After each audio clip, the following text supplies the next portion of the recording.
I thought I would do it probably won't be too long, but I thought I would do a quick session on process speeches themselves.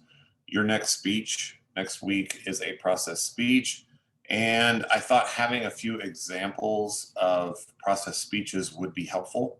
So, as I said, when we talked about introductions and conclusions, I'll show you a couple of speeches from classes where they're face-to-face public speaking classes and they're process speeches as well. So you get an example of a lot of the things we talked about, introduction, conclusion, are done in these speeches. They're pretty good for capturing the attention and the storytelling and all of that stuff.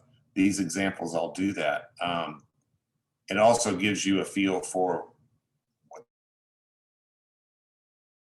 So you've got a couple of those. There's a really good practical example at the end of this discussion.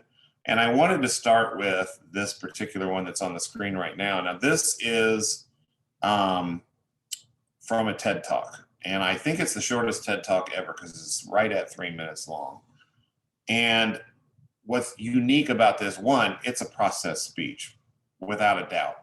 But it's also a very unique approach to a process speech. If you think about the TED audience, people who actually go to TED conferences, they're usually very intellectual people. They watch TED, on YouTube all the time, that kind of thing.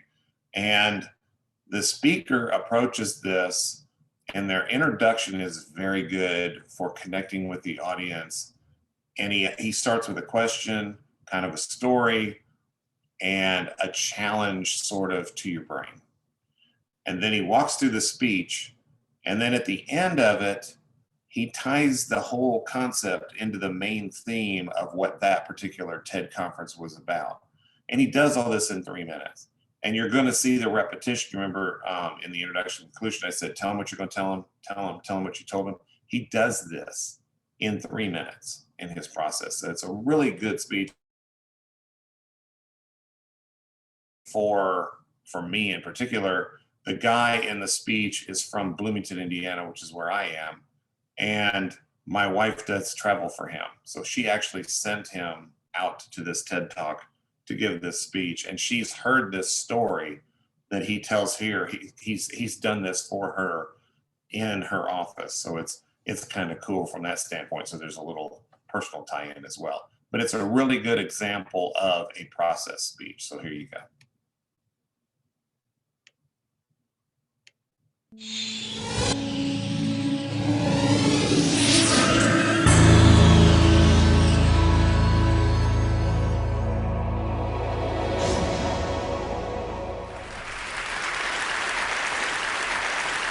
I'm used to thinking of the TED audience as a wonderful collection of some of the most effective, intelligent, intellectual, savvy, worldly, and innovative people in the world, and I think that's true. However, I also have reason to believe that many, if not most of you, are actually tying your shoes incorrectly. Now, I know that seems ludicrous. I know that seems ludicrous, and believe me, I lived the same sad life until about 3 years ago. And what happened to me was I bought what was for me a very expensive pair of shoes, but those shoes came with round nylon laces, and I couldn't keep them tied. So I went back to the store and said to the owner, I love the shoes, but I hate the laces. He took a look and said, oh, you're tying them wrong. Now, up until that moment, I would have thought that by age 50, one of the life skills that I had really nailed was tying my shoes. But not so. Let me demonstrate. This is the way that most of us were taught to tie our shoes.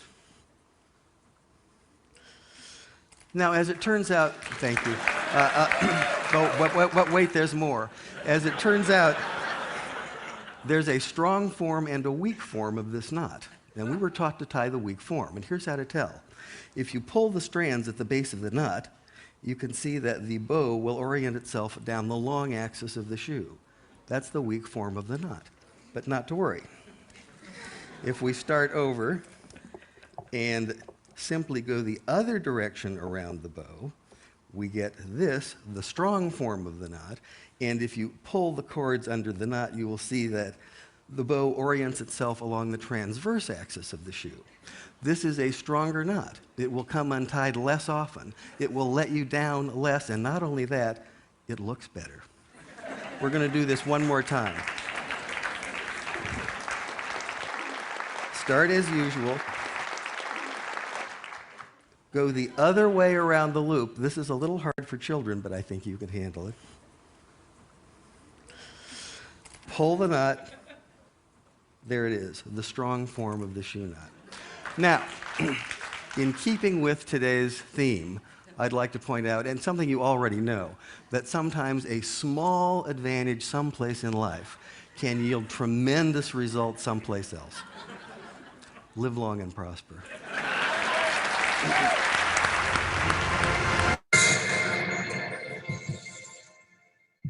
So as I said, short speech, right? He covers a lot of material in that short period of time, and it's very interesting. And he starts out saying, I know this is a TED audience, but I'm willing to bet that most of you are tying your shoes wrong. And that's, that's a pretty good challenge. Like, wait a minute, what are you talking about? I know how to tie my shoes. And then he goes into this story, a very personal story, and he's using humor there. I would have thought by age 50, I would have mastered tying my shoes. I didn't. So it becomes relatable. It's funny, and you kind of like the guy. And then he goes through the process the first time and shows you the way everybody ties their shoes, and you see all that applause come. And he's just like, well, wait, there's more. That's another funny little ad-libbed thing in there. And then he shows you 2 more times how to do it the other way, and he demonstrates why it's better and it looks better and all of that kind of stuff. And then he ties it at the end to the main theme. So it's very well done, speaks to the occasion. Very well done speech, compacted into 3 minutes. And that's a perfect example of a process speech where you are teaching somebody how to do something in a step-by-step format. That's why it has to be a process. I've had people sometimes ask me, oh, can I talk about the history of blah?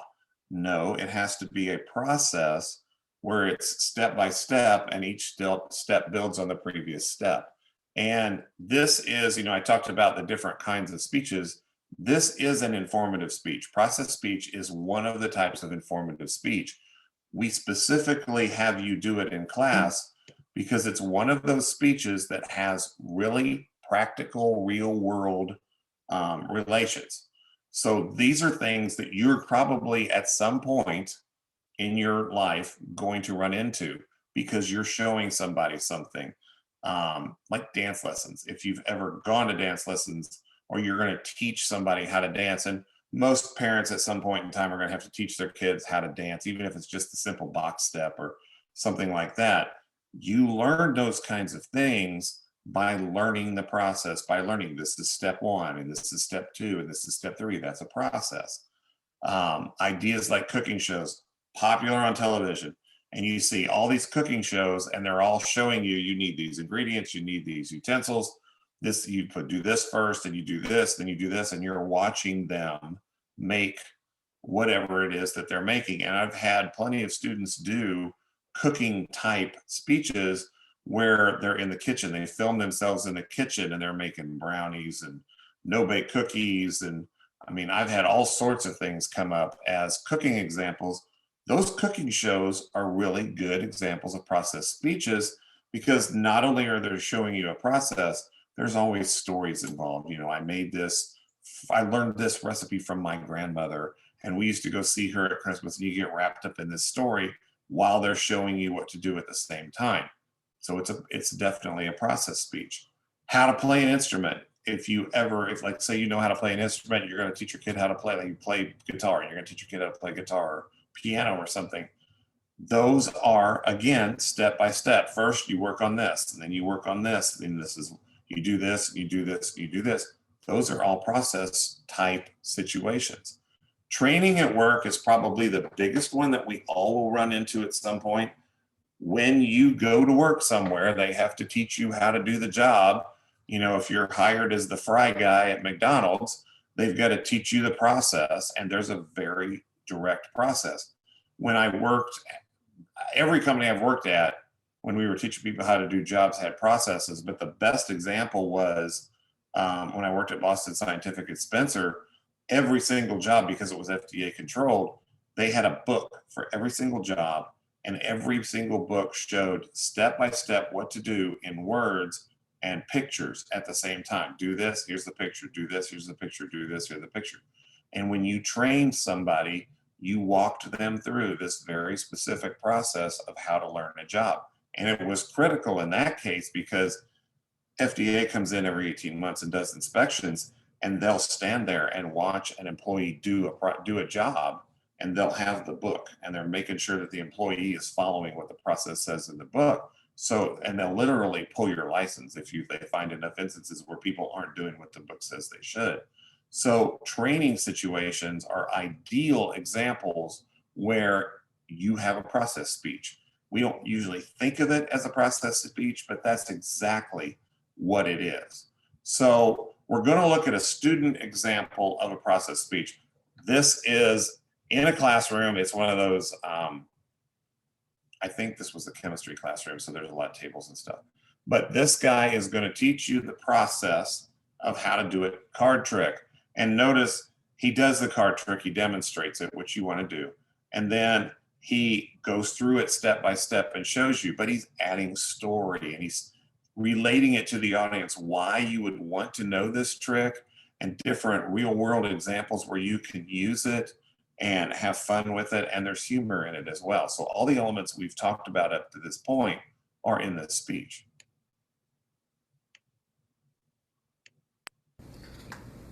A man named Lemony Snicket once quoted, "Everyone should be able to do one card trick, tell 2 jokes, and recite 3 poems if you're ever trapped in an elevator." How many of you think you could do that? All right, that's a step above me. I don't think I have the poems down. Well, I'm going to show you a simple card trick to use on friends, family, coworkers, and even your enemies. Yes, your enemies. I'll get to that in a little bit here, though.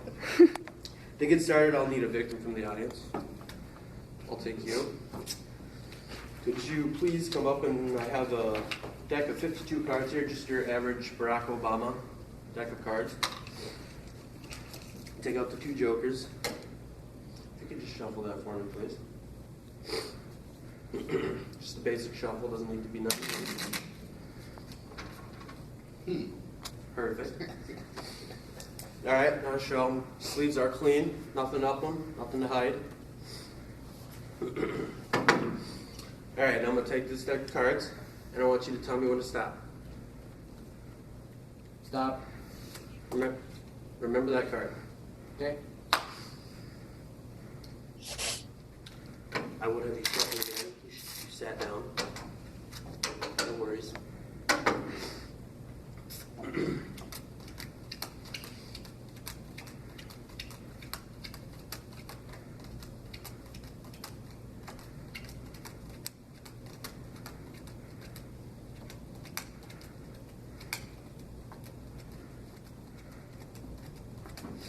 Nine of spades, right? Yeah. All right, let's try it out one more time, though. That's a good one. I'll give you another quick shuffle for you. You can shuffle if you would like as well. I trust you. All right. Tell me when to stop one more time.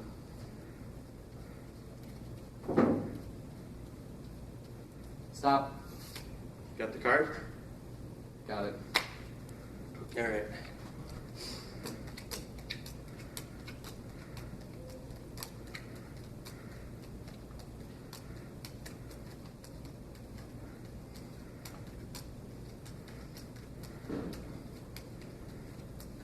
Can you see the cards from here? Yeah.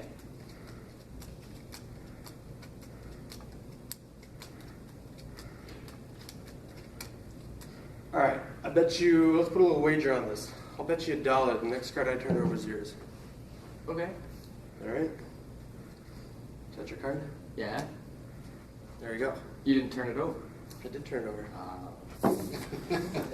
I bet you all wondering how I did that. I thought you were talking about turning it over from the deck, man. I didn't point to the deck, did I? No, you didn't. All right, so you're all probably kind of wondering how I did that. Yeah. Well, let me show you. First of all, Clear your sleeves. Make sure everyone knows there's nothing up there, nothing hiding. Ask your victim to shuffle the deck. He'll shuffle it for you. Take it back to him. Now here's the most important step. You'll screw everything up if you don't do this. When he's handing back the deck to you, you take a real quick look at that bottom card. That is the card that you are always paying attention to. So now here's the next important step. Take the deck in your hand just like so, face down. Don't let it really sit on the palm. And then you ask the victim to start counting, or you start shuffling the card and you tell him when to stop. So as I'm going, he'll say stop. And when he says stop, throw your thumb right underneath and pull that card out. And you show it right to him. And so it's that easy. It's that simple, just a quick sleight of hand. 1, 2, 3. Well, as you can see, you go through it a couple times. I went through it the first time and showed him, just did it right up, Say his card was the, we'll say the Jack of Hearts. I was throwing him up, Jack of Hearts showed right away. I called it out right away. So then you do the card trick again. Same thing, don't miss any steps, do everything there. But then again, when you're laying your cards down, say his card is the 9 of Hearts. You're laying it down, you lay the 9 of Hearts down, but keep putting cards down over it. Just leave that 9 of Hearts sticking out a little bit so you can see it. And then you make a little wager, say, hey, you want to make this interesting? And when they say yes, let's make it interesting, throw up whatever you want to bet. This is where your enemies come in. Make it a $10 bet, $20 bet. You really want to piss them off, throw 100 in there. And then make sure you do not point to the cards when you say, let's make a wager. As soon as you point to a card, you have to pick that card. So that's why you do not point to the card. As soon as they make the wager, simply turn that card over, show it to them, collect your money, and walk away. If they don't take that wager, though, just simply flip over the wrong card and show them that you got it wrong. And if you want, you can try your luck, do it one more time, play the same wager, but then flip his card. So, what's the essence? Oh, you finished? Almost. Okay. So there you have it, a simple card trick to entertain your friends, family, the enemies, and even those randoms you're going to meet in the elevator.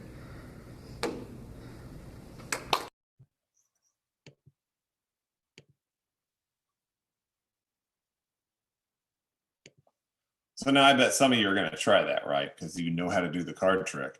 But he does a really good job of doing the things that we talk about. He finds a way to make it practical for the audience. He's got a little bit of a story in there. He walks through it. He gets somebody to sort of be involved with it.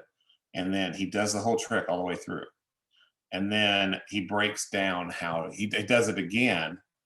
And he breaks down what he's doing. He's showing you the little intricate parts that make that thing work.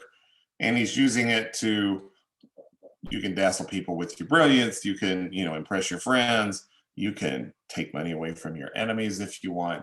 It's very well done and follows all those steps we've talked about, like for introductions and conclusions. The conclusion of that speech could be done a little bit better. He does review the same things that he talked about in the introduction, but he could have reviewed the process again really quick. Like, now you can go back and impress your friends and entertain them and make your enemies mad. You just got to remember, pull that card from the bottom and never point. He probably should have added those two things to it, but it's a very good example of a process type speech.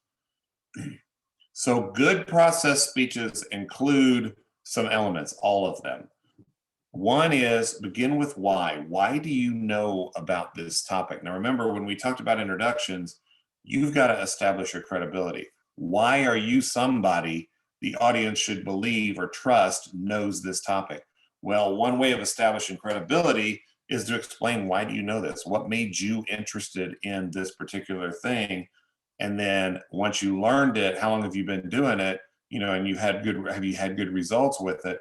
What you're doing is you're adding story, personal interest, and you're getting people interested in what you're talking about and establishing why you're somebody who does know this topic.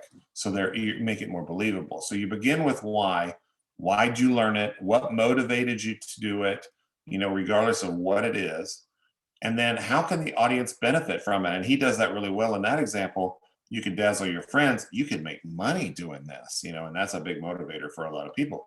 So you make the benefit for the audience very clear. They can do something really cool from this process speech. And then you do a brief overview of the whole process. So what he does is he walks that guy through the entire card trick one time. And of course he gets it right. And now you're like, wait a minute, how did he do that? And you're wanting to know. He's drawn you in, and now you want to know, how did you get fooled? So you do a really high level, quick preview of what the process is. And then you go through it step by step. You notice he slowed down when he's showing the card trick. You go through the shuffle and you start doing the thing, and you pay very close attention to what that bottom card is, and you pull it off with your thumb in a sleight of hand trick.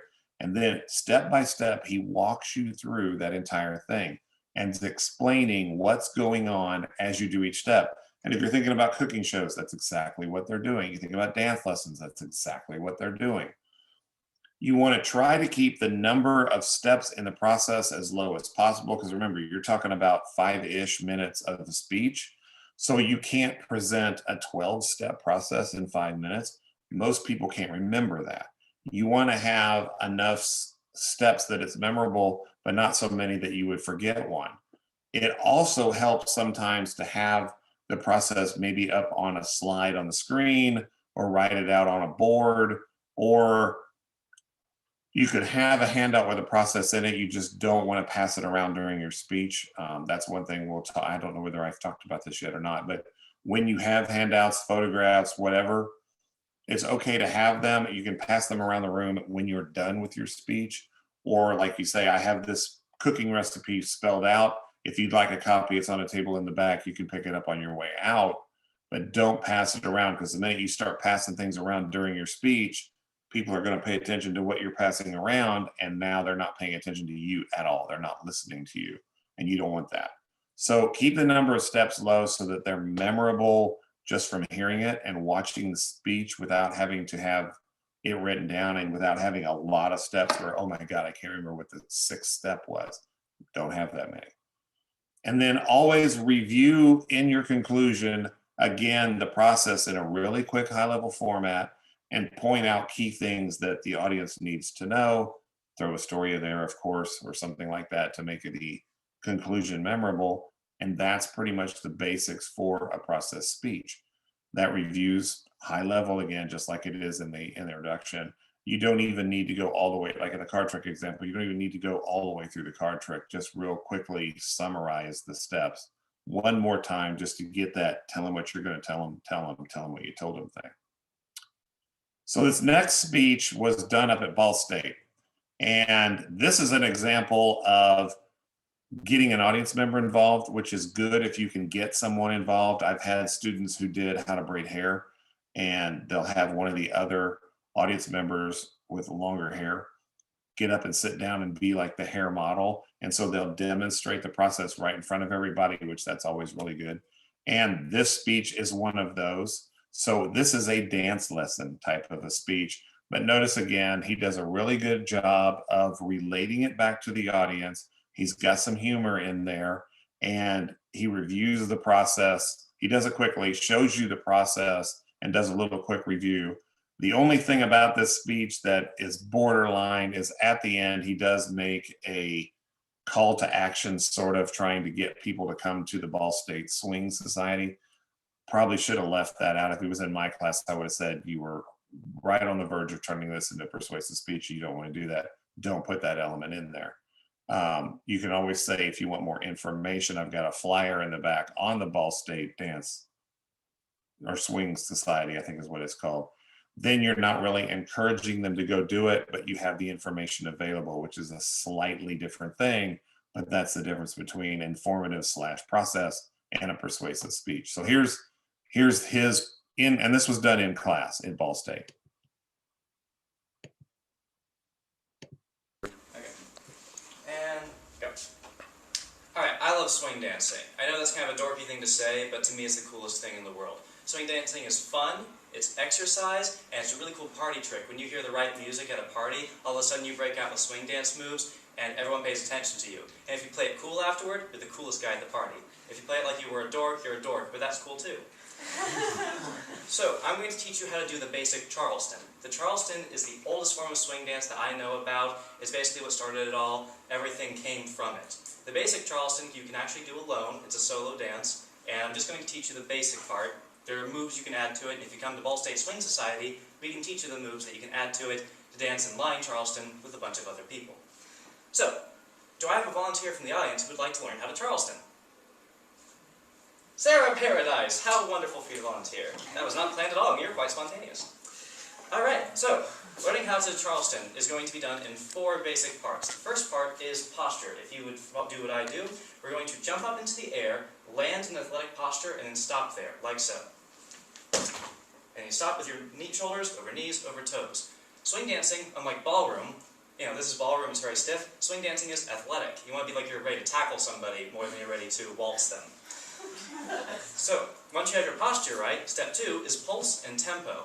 It's an 8-count dance, and you're going to have music that's very pulsy. It's going to be bouncing, and you're going to bounce on the balls of your feet with each beat. So, 1, 2, 3, 4, 5, 6, 7, 8. Pulse, pulse, pulse, pulse, pulse, pulse, pulse, pulse. Boom, cha, boom, ba-tack, doo, ba-doo, pow. Yeah.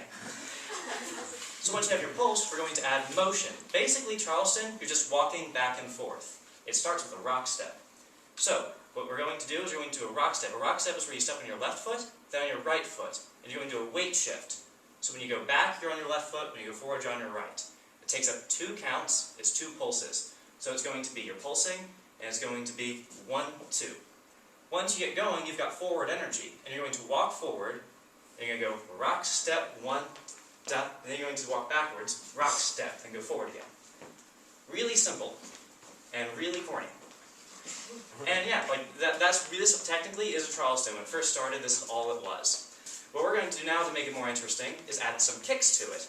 So instead of just walking forward, we're going to kick with the left foot, then we're going to kick with the right foot twice, and we're going to do it on alternating pulses. So it'll be pulse, kick, kick, kick, sorry. Pulse, kick, kick, kick. See, rock, step, kick, kick, kick. Notice that my arms are swinging. Can you swing your arms like this, like you're walking, kind of? It'll add some contra body movement, and this makes it a lot easier to keep dancing and stay balanced. Alright, and that's how you Charleston. So, to review, you have your posture, get into athletic posture, then you're going to have your pulse, bouncing up and down, and then you're going to do everything in timing with that pulse, starting with a rock step, and you go rock, step, kick, kick, kick. And if you have music playing, it's more fun. 5, 6, 5, 6, 7, 8. Rock, step, kick, kick, kick.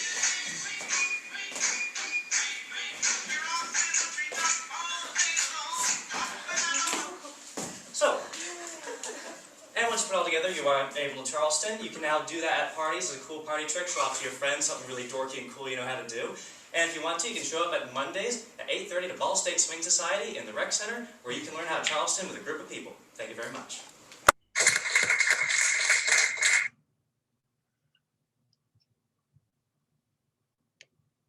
So that's a really good process speech on how to do a dance.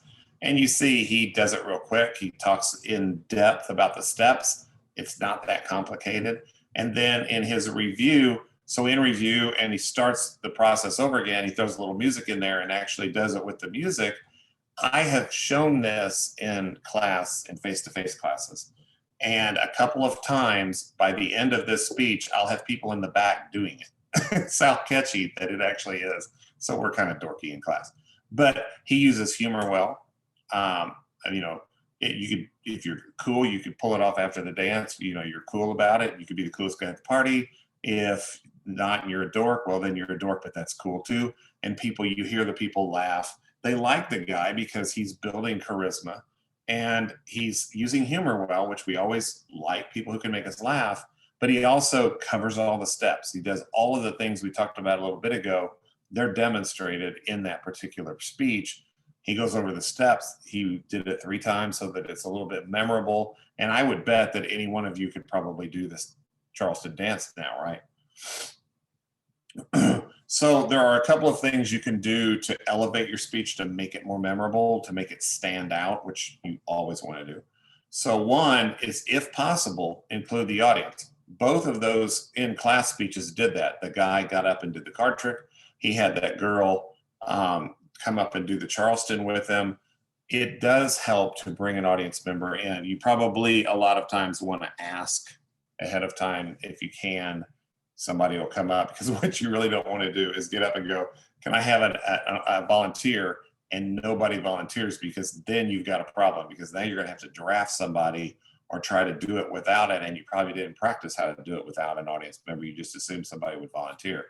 But you want to get somebody involved if you can. That's always a good thing to do. Get an audience to get up and do it with you, or be your hair model, or a lot of those cooking shows, they'll have a guest and they'll have the guest sort of cook with them.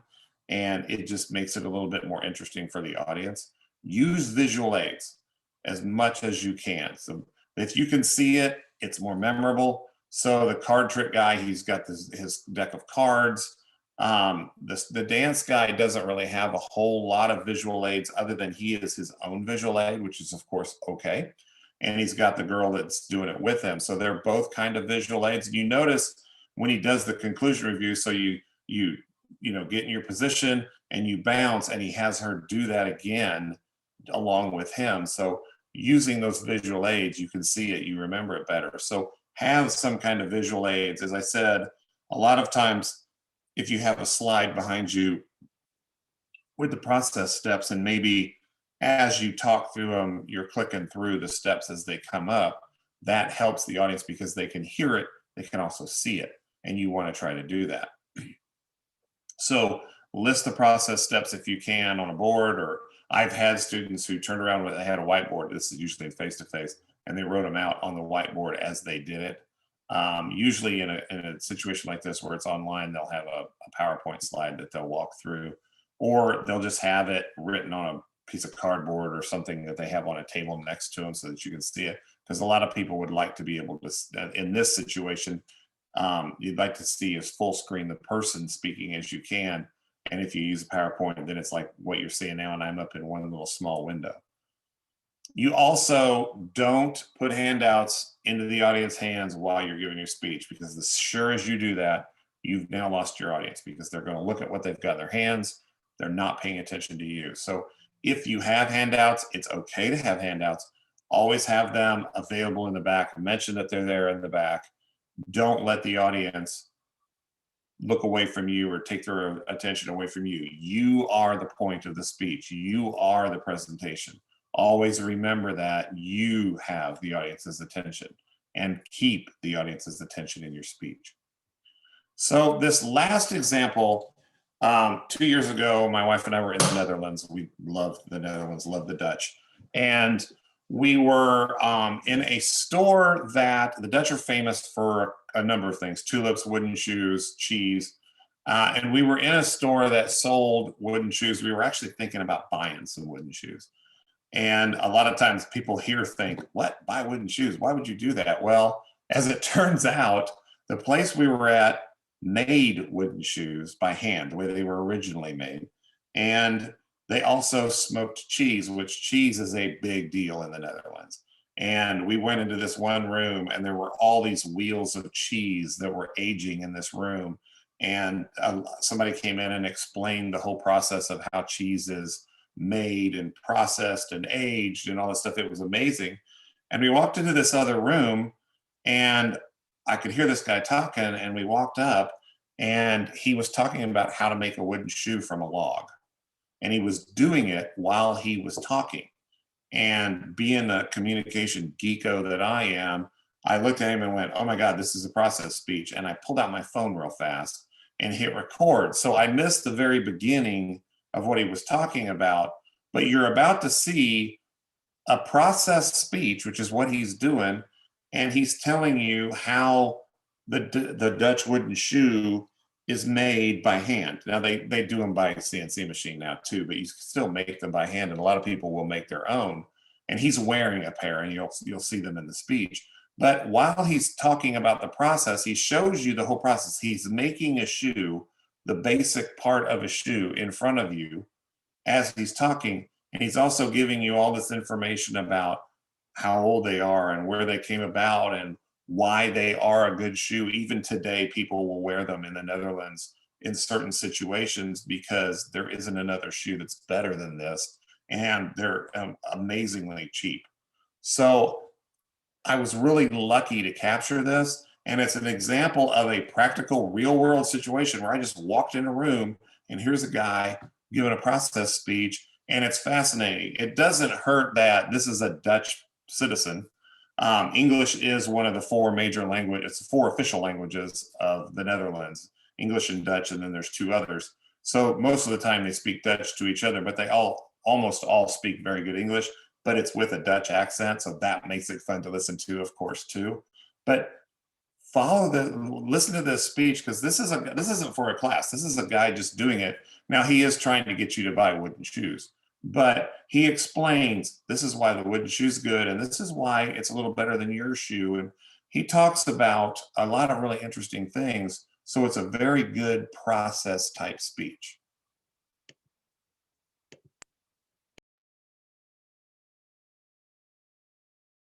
Because it's attached on a pole. I like to keep life simple. You can take with nice and equal slices, basically just like slicing cheese, which could be a great way to practice. But as I do, we get a lot of shavings, and I don't like to waste anything. Especially in the old days, it was a lot of energy to get a tree down. So when you do, you want to use everything. And we can. Because all waste, the only waste, which is actually about 80% though. So usually, well, you're fired when you're wasting 80% of the material. But here it's fine, because all the shavings make great firewood, which is brilliant to use to make a wood fire and to smoke cheese with. Aha! And of course, not only smoking cheese, but also smoking meat, fish, any food you want to get a beautiful color, great taste, and you want to preserve. Gezondheid.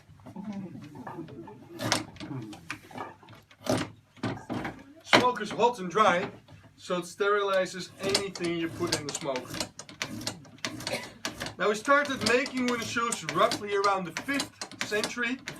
That's the oldest pair of wooden shoes ever found back, preserved in clay. But then again, it's a little bit naive to think we found the very first pair ever made, because it's an organic material. So it's very likely that they're much older than that. Then again, the wooden shoemakers were usually farmers as well. And of course, in the first days, those didn't read, didn't write. But today they're still used as a working shoe, because wooden shoes are low cost, since pretty much all of them are machine made nowadays. It would take me an hour and a half to make one shoe. And with machinery, I can do the same thing in 15 minutes. Of course, that's a rough shoe, so it still needs to be dried, sanded, potentially decorated. But wooden shoes are waterproof, because wood insulates, they guarantee warm and dry feet anytime, any place. And the tip of the shoe is made extra heavy. It's actually a solid block of wood, which can easily hold over 1,500 kilograms, making these certified safety shoes. Just the same weight a steel-toed shoe can hold, only that holds it on this tiny little tip, and my shoe protects all of my foot. But somehow I have the idea and I'm not totally convinced yet. Well, it makes me wonder what those shoes are doing for you. Except for looking pretty, of course. Which is important to us too. And that's why we also like to decorate wooden shoes nowadays. You can use any regular wood paint. You can add things, glue it on, screw it on, cut something off to customize your own shoes. And there you can see the tip getting shape already. Now the tip is going to your left, making this a right shoe. So I left a bit more space for the big toe on the inside of your foot. And your foot is truly curved on the outside. So it's really a wooden hull around your foot. To protect it against the weather, heavy objects. You can imagine for farmers it's ideal when you're working with horses and cows that usually weigh around 800 kilograms each. If one does step on your foot, you don't feel a thing. You can actually continue work. Which potentially makes these great dancing shoes too. Well, for the women, that is. Now to take out the inside, we're going to use some spoons to scoop the wood out.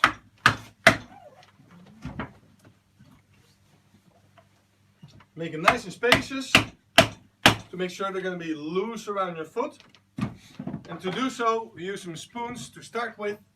A small one called a runner. Runner because it goes quite fast compared to the bigger one. But of course this can make much bigger scoops.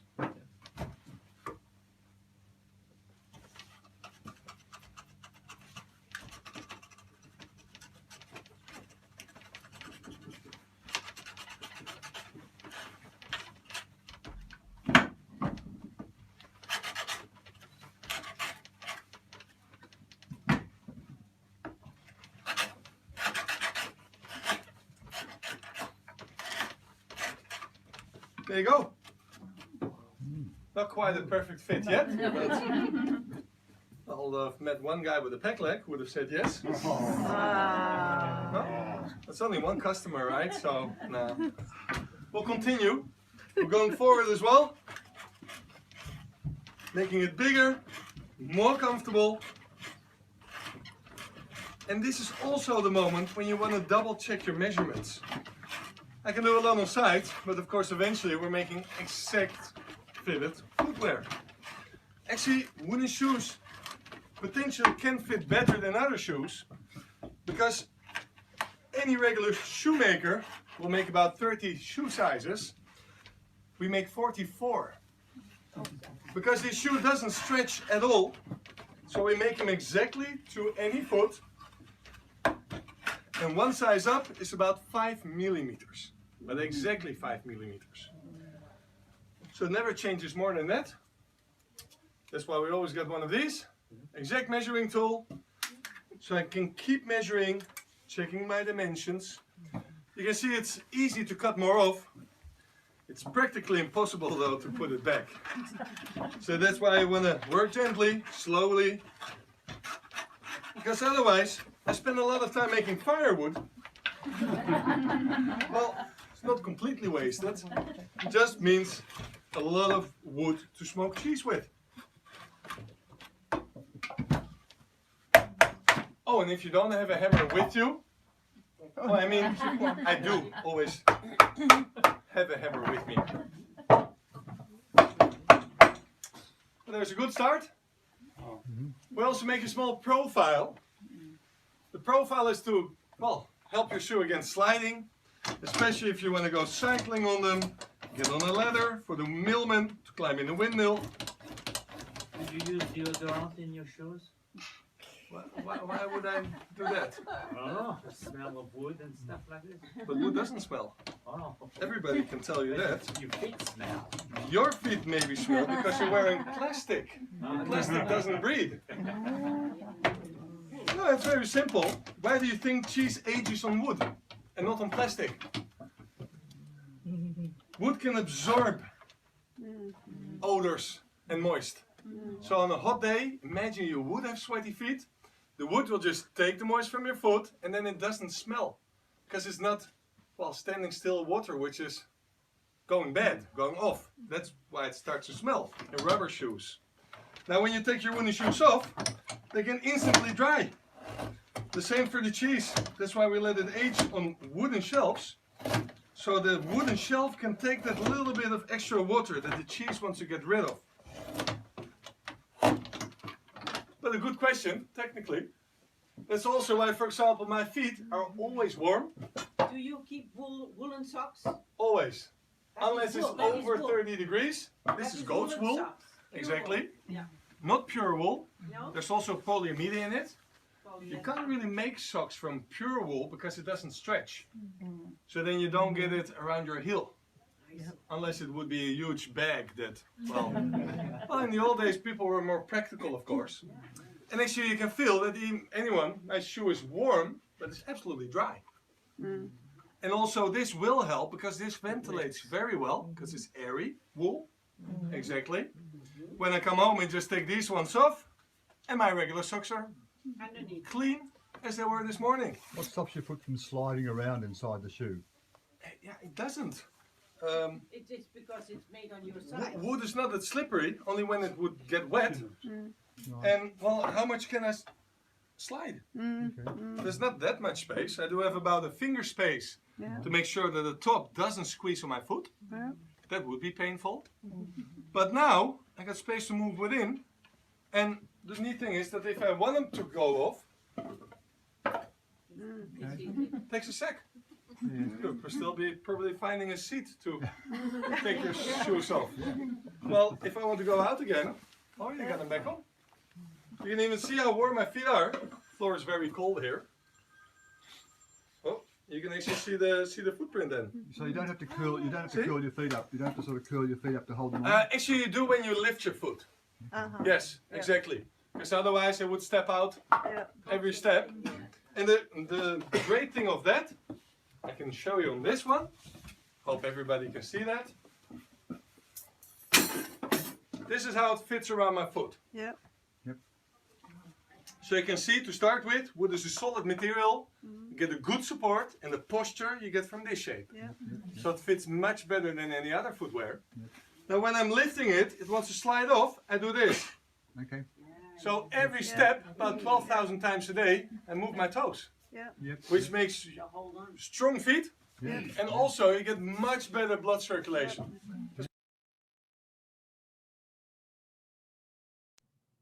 So there is a practical real world example where a process speech is being used, and yeah, he's trying to sell shoes and, get your money. But at the same time, you learn a process, you probably, if you had the tools, could start trying to make your own shoe. And that's actually how they did it. A lot of them made their own shoes. That's why they did it. Because, he mentioned the millman, if you're out in one of the windmills are out, way out on there. We went to several windmills. There's not a lot around them. And you have to sort of be clever and use things around you for practical living purposes. Cut down a tree, you can make shoes. And very good example of the process being used. He uses all of the stuff we talked about in the process speech, and he's keeping it interesting, talking about stories and relating benefits of having the shoe. I mean, it's a certified safety shoe, all of that kind of stuff. So you get a lot of knowledge out of it, and it's entertaining at the same time. I was fascinated by it. In fact, I've seen this speech, I don't know how many times, and every time I watch it, I just think, God, I can't wait to go back. As soon as COVID's over, I want to go back to the Netherlands again. So a couple of different good examples of process speeches, and hopefully getting to see examples of how to do a process speech. It'll help you create yours for next week. If you've got any questions, shoot me an email. I will have, it's Wednesday as I'm doing this, so I don't have virtual office hours the rest of this week, but I can set something up if you need help, or you can get with me Monday or Wednesday of next week, Monday or Wednesday morning for virtual office hours, or like I said, always send me an email.